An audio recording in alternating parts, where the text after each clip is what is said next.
From the earliest days of the church, one question has continued to vex Christians to this very day. It is the question of the relationship between Christian faith and the culture in which we live. H. Richard Niebuhr, in his book Christ and Culture, which we've been talking about the last few days, calls this the enduring problem. Over the last few days, I've sketched out briefly 5 different typical ways Niebuhr claims the church has tried to resolve this tension, or at least live within the tension. For the next few days, I want to take a deeper dive and look at some of the details. Hello, I'm Stuart Baskin, pastor of First Presbyterian Church of Tyler, Texas, and this is your daily devotional for Thursday, August 14th, 2025. The issue of the relationship of Christian faith to the broader culture is as ancient as it is modern. Many of the political struggles we're experiencing in contemporary America revolve around this very question. On the one extreme are those who wish to see America become an officially Christian country. At the other extreme are those secularists who wish to eradicate Christian faith from public discourse altogether. Most of us, I dare say, live somewhere between these extremes. We may not be Christian nationalists, aching to install a theocracy in America, but neither are we secularists who see no role for religion in the public square. One of the things Niebuhr helps us see is that these extremes have existed for a very long time, and that different Christian traditions have come at the problem in different, yet fairly typical ways. One story from the Gospels seems to capture this problem particularly well. It is an incident recorded in almost identical terms in all 3 of the synoptic Gospels, Matthew, Mark, and Luke. The antagonists in each Gospel's version vary somewhat, but the substance of the story is the same. Here is Mark's version of the story. Then they sent to him some Pharisees and some Herodians to trap him in what he said. And they came and said to him, "Teacher, we know that you are sincere and show deference to no one, for you do not regard people with partiality, but teach the way of God in accordance with truth. Is it lawful to pay taxes to Caesar or not? Should we pay them or should we not?" But knowing their hypocrisy, he said to them, "Why are you putting me to the test? Bring me a denarius and let me see it." And they brought one. Then he said to them, "Whose head is this and whose title?"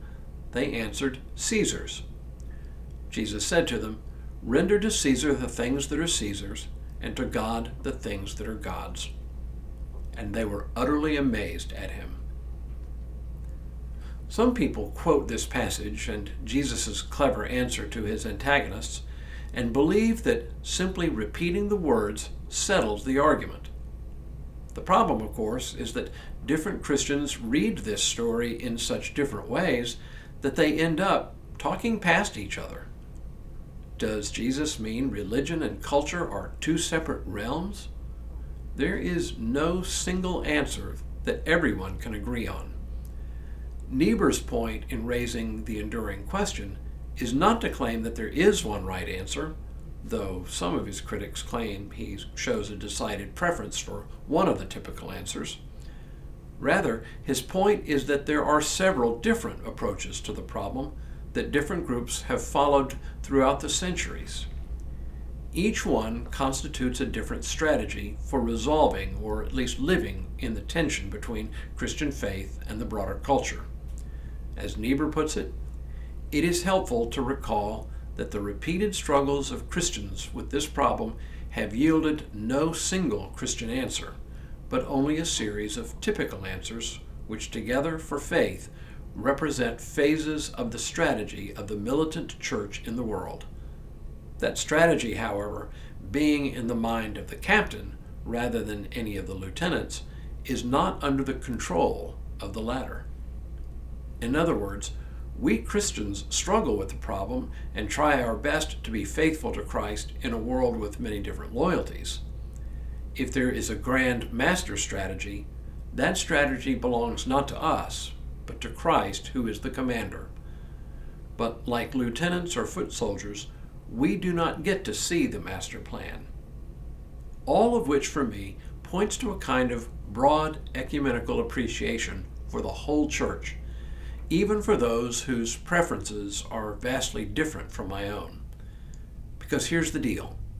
We all think that we alone have the grand objective perspective on the universe.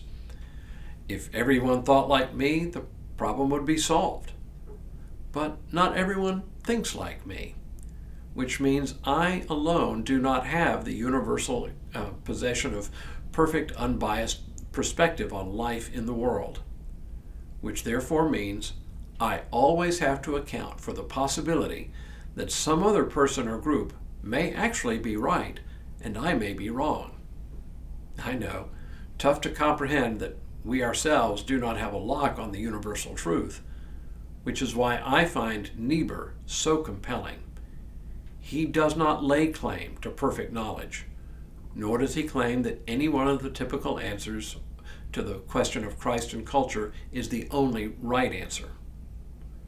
To cut to the heart of it, I find Niebuhr compelling because he reminds us that truth is bigger than any one person or any one group, and we therefore need to be a little more modest in our claims about our grasp of that truth. Tomorrow, we'll look at what Niebuhr means when he talks about Christ.